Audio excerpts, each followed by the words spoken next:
हाय दोस्तों, स्वागत है आप सभी का तौर राजपूत मोटिवेशन में। तो यहाँ पर हम बात करते हैं स्टॉक के बारे में। देखिए, स्टॉक के बारे में मैं आपको पूरी डिटेल बताने की कोशिश करता हूँ, और अगर आपको समझ में आता है तो प्लीज़ यार वीडियो को लाइक शेयर कमेंट करना मत भूलिएगा।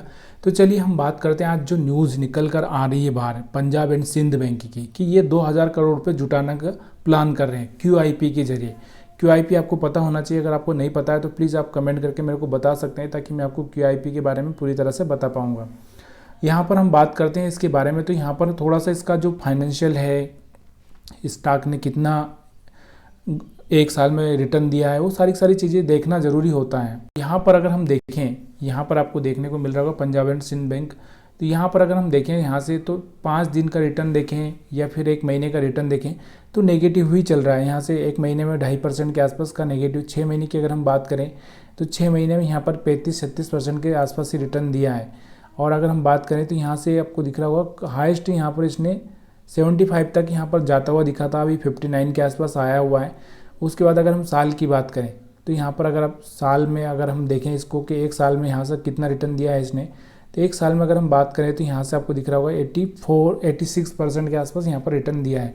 और इसका जो हाईएस्ट है, मैंने आपको बताया कि 75 के आसपास का जो हाईएस्ट था यहाँ पर इसका। तो यहाँ पर अभी अगर हम बात करें तो एक तरह से डिस्काउंट पे मिल रहा है, लेकिन आगे क्या होगा इसके बारे में हम लोग कुछ नहीं बता सकते, क्योंकि 40 के लेवल पर तो सही था, लेकिन अभी जो 60 के लेवल के आसपास चल रहा है, थोड़ा सा यहाँ पर प्रॉब्लम कर सकता है। थोड़ा सा वेट करेंगे हम लोग, यहाँ पर समझने की कोशिश करेंगे कि क्या हो सकता है, इस स्टॉक को हम लोगों को बाई करना चाहिए कि नहीं करना चाहिए। पहले हम लोग इसका थोड़ा सा फाइनेंशियल देख लेते हैं। फाइनेंशियल क्या है यहाँ पर आपको पता होना चाहिए। फाइनेंशियल में हम लोग यहाँ पर देखते हैं कि भाई यहाँ पर आपको ये पता चलना चाहिए कि इसका जो सेल्स हो रही है, सेल्स कहीं बढ़ रही है कि नहीं बढ़ रही है। अगर हम बात करें, देखो मार्च 2024 की अगर हम बात करें तो यहाँ से आपको सेल्स दिख रही होगी, खाली 2481 करोड़ के आसपास यहाँ पर आपको सेल्स देखने को मिल रही है। उसके पहले दिसंबर की हम बात करें तो 2491, इससे सितंबर की 2406। तो यहाँ पर कहीं ना कहीं सेल्स को अगर हम देखें तो सेल्स में ज़्यादा कुछ खास ग्रोथ आपको देखने को नहीं मिल रही है। अगर 2022 के आसपास से कंपैरिजन करें तो थोड़ा ठीक है, लेकिन अगर हम बात करें पूरे एक साल की, तो यहाँ पर एक साल में आपको ज़्यादा कुछ खास देखने को नहीं मिल रही। 2400-2500 के आसपास ही घूम रही है यहाँ पर। अब हम बात करते हैं इसका जो मेन प्रॉफिट है, मार्जिन है। मार्जिन की अगर हम बात करें, फाइनेंसिंग मार्जिन की बात करें तो यहाँ पर माइनस में चल रहा है। अदर इनकम इनकी यहाँ पर देखें तो थोड़ी सी बढ़िया यहाँ पर बढ़ती हुई आपको देखने को मिल रही है। सबसे पहली चीज़ होती है हमको यहाँ पर प्रॉफिट हो रहा है कि नहीं। अगर हम प्रॉफिट की बात करें तो यहाँ से आपको दिख रहा होगा प्रॉफिट पिछले क्वार्टर में, अगर हम बात करें मार्च में, यहाँ पर इनको 139 करोड़ 139 करोड़ का प्रॉफिट हुआ। उससे पहले 114 का था। उससे पहले अगर हम बात करें 189 153, तो यहाँ से बहुत ज़्यादा प्रॉफिट पिछली बार से यहाँ पर प्रॉफिट कंपैरिजन करें तो यहाँ से कहीं ना कहीं थोड़ा सा कम दिख रहा है, लेकिन थोड़ा सा अभी बढ़ता हुआ दिखा है इस बार में। NPA की अगर हम बात करें, NPA तो यहाँ पर ग्रास NPA अगर हम देखें इनका, तो ग्रास NPA कम हुआ है, नेट NPA भी इनका थोड़ा सा कम हुआ। तो ये एक पॉजिटिव यहाँ पर साइन आपको देखने को मिल रहा है। हम थोड़ा सा साल भर का रेवेन्यू देखें। साल भर का रेवेन्यू से ही पता चलता है कि एक्चुअल में क्या हो रहा है, कंपनी आगे जा रही है कि पीछे आ रही है।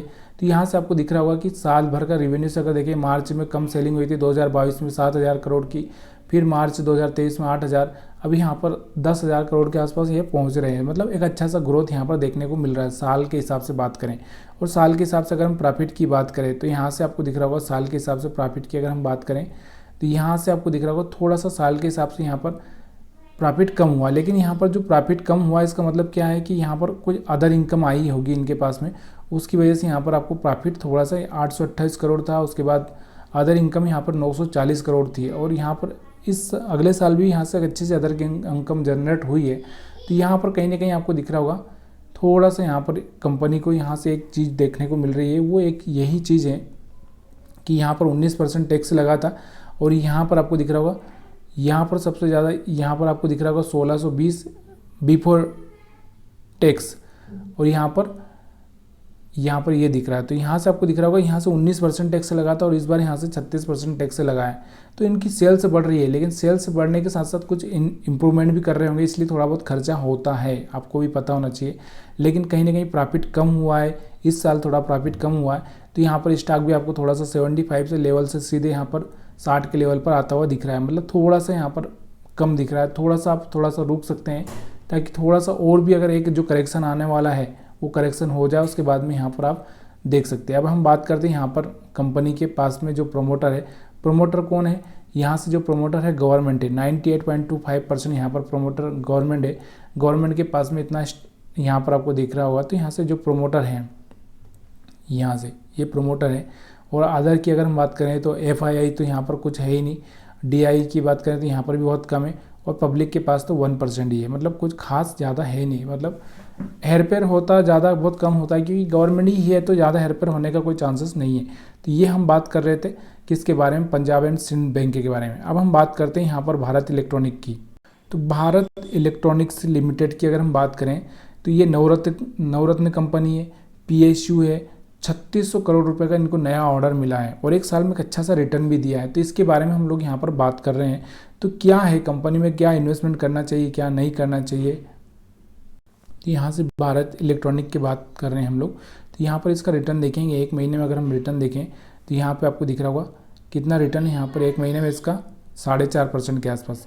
इसके अगर हम बात करें यहाँ पर 6 महीने में अगर हम देखेंगे तो यहाँ से 66 से 67% के आसपास यहाँ पर रिटर्न देखने को मिल रहा है। और एक साल की अगर हम बात करें यहाँ से, एक साल की अगर हम बात करें तो यहाँ से 146% के आसपास यहाँ पर रिटर्न दिया है। तो यहाँ से एक अच्छा सा रिटर्न दिया है इसने। और आपको भी पता है कि यहाँ से डिफेंस सेक्टर में, ये सब सेक्टर में ये काम करता है, तो एक अच्छा सा इलेक्ट्रॉनिक सेक्टर में काम करता है। तो यहाँ पर एक अच्छा सा ग्रोथ देखने को मिल सकता है, क्योंकि इलेक्ट्रॉनिक डिफेंस सेक्टर का ही ज़माना है। तो यहाँ पर आने वाले टाइम में इसमें और भी कुछ बड़ा हो सकता है। लेकिन देखो हर चीज़, एक चीज़ हमेशा आपको याद रखनी चाहिए कि जो भी काम करना है थोड़ा करेक्शन पर ही करना है, करेक्शन होने के बाद ही करना है। जैसे अब करेक्शन क्या होता है वो चीज़ें मैं आपको हर रोज़ वीडियो में समझाता हूँ। करेक्शन क्या होता है वो चीज़ें मैं आपको अपने दूसरे एनालिसिस की, जो कि रोज़ ब्रेकआउट स्टॉक्स हो या फिर स्टॉक एनालिसिस हो, उसमें मैं आपको समझाता हूँ। तो वहाँ पर आप करेक्शन क्या होता है उसके लिए वहाँ पर आप देख सकते हैं। तो यहाँ पर हम थोड़ा सा इसका फाइनेंशियल देखेंगे।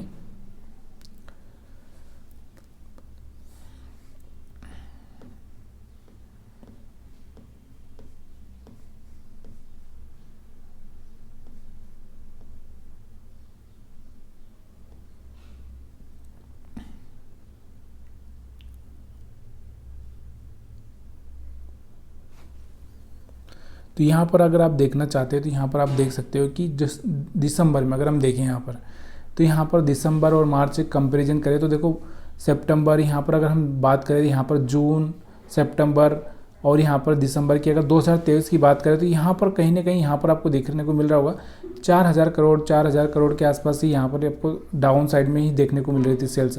लेकिन मार्च की अगर हम बात करें तो मार्च में अगर आप देखोगे तो यहाँ पर इनकी जो सेल्स हुई है कितनी हुई, सीधे डबल के आसपास हो चुकी है, यहाँ पर आपको देखने को मिल रही होगी। और यहाँ पर अगर हम बात करें इसके और भी अगर जो प्रॉफिट की बात करें तो मेन चीज़ प्रॉफिट होती है हमारे पास में। तो मेन चीज़ प्रॉफिट की अगर हम बात करें तो यहाँ से प्रॉफिट अगर आप देखोगे तो डबल के आसपास प्रॉफिट होता हुआ आपको यहाँ पर देखने को मिल रहा है। यहाँ से आप देखो डबल के आसपास 1700-1800 करोड़ के आसपास यहाँ पर प्रॉफिट होता हुआ दिख रहा है। जबकि पहले के क्वार्टर में अगर आप देखोगे 860, 790, 539, ज़्यादा कुछ था नहीं। तो यहाँ पर आपको इस मार्च में बहुत बड़े से इनको प्रॉफिट हुआ है और अभी भी इनको ऑर्डर मिल रहे हैं। लेकिन हम बात करें पूरे साल की, क्योंकि साल से ही हम लोग समझ सकते हैं कि मार्च 2023 में इनको 17,734 करोड़ के आसपास यहाँ पर इनकी सेल्स हुई थी। और मार्च 2024 में इनको कितना है, 20,268 करोड़ के आसपास। मतलब कहीं ना कहीं सेल्स बढ़ी है। पूरा अगर साल की बात करें तो सेल्स बढ़ी है। तो सेल्स बढ़ी है उसके हिसाब से यहाँ पर देखो, अगर सेल्स बढ़ी है तो सेल्स के हिसाब से प्रॉफिट भी बढ़ना चाहिए। अगर प्रॉफिट कितना बढ़ा है यहाँ पर अगर आप देखोगे तो यहाँ पर 1,000 करोड़ के आसपास यहाँ से प्रॉफिट बढ़ता हुआ दिख रहा है। तो 1,000 करोड़ के आसपास प्रॉफिट बढ़ता दिख रहा है। तो आपको ये अंदाज़ा लगाना चाहिए कि जो 1,000 करोड़ है उसके हिसाब से अगर मान लो कि उस टाइम में जब 3,000 करोड़ प्रॉफिट हुआ था उस टाइम में स्टॉक कितना था, और अब उसके हिसाब से और 25% बढ़ जाना चाहिए। तो यहाँ पर उसके हिसाब से कैलकुलेट करके आपको स्टॉक पर थोड़ा सा फोकस करना चाहिए। अब यहाँ पर हम बात करें लॉन्ग टर्म के लिए तो यहाँ से सारी चीज़ें तो यहाँ पर बढ़िया लग रही है। लेकिन देखो अब हम ये बताएं कि अगर मान लो आपको वहीं पर बाई करना है या फिर वहीं पर आपको सेल करना है, ये थोड़ा सा चार्ट का गेम होता है। चार्ट पर मतलब देखना पड़ेगा कि कहाँ पर सपोर्ट ले रहा है, किस तरह से सपोर्ट ले रहा है, कहाँ पर एक तरह से बाइंग आ रही है। उस चीज़ को अगर आप चार्ट पर देखना चाहते हैं तो थोड़ा सा मैं आपको अगली बार चार्ट पे ही शामिल करूँगा। तो प्लीज़ यार थोड़ा सा आप अगर थोड़ा सा अगर आपको वीडियो अच्छा लग रहा हो तो फिर लाइक करेंगे, शेयर करेंगे और कमेंट कर देंगे, तो मैं आपको चार्ट पर भी ये चीज़ें दिखाने की कोशिश करूँगा। प्रोमोटर की अगर हम बात करें तो यहाँ से 51% के आसपास है। FII की बात करें हम तो यहाँ पर आपको दिख रहा होगा कितने परसेंट है, 17%। DI की बात करें तो 22%, और पब्लिक के पास में बहुत कम है, 8%। मतलब पब्लिक के पास कम है, बाकी सबके पास में अच्छा है। प्रोमोटर कौन है, इसका प्रमोटर कौन होता है, गवर्नमेंट है, तो गवर्नमेंट कंपनी प्रमोटर है, तो यहाँ से 50% है, बाकी अदर दूसरे लोगों के पास है। तो यहाँ के अच्छा सा स्टॉक है, क्योंकि गवर्नमेंट 51% रखे हैं, बाकी FII संभाल के रखे, पब्लिक के पास बहुत कम है। स्टॉक की बाकी सब चीज़ें अच्छी है, लेकिन थोड़ा सा चार्ट पर आपको सपोर्ट देखकर ही वहाँ पर आपको बाइंग करना चाहिए। वीडियो देखने के लिए आप सभी का बहुत बहुत धन्यवाद। वीडियो अच्छा लगा तो लाइक शेयर कमेंट करना मत भूलिएगा।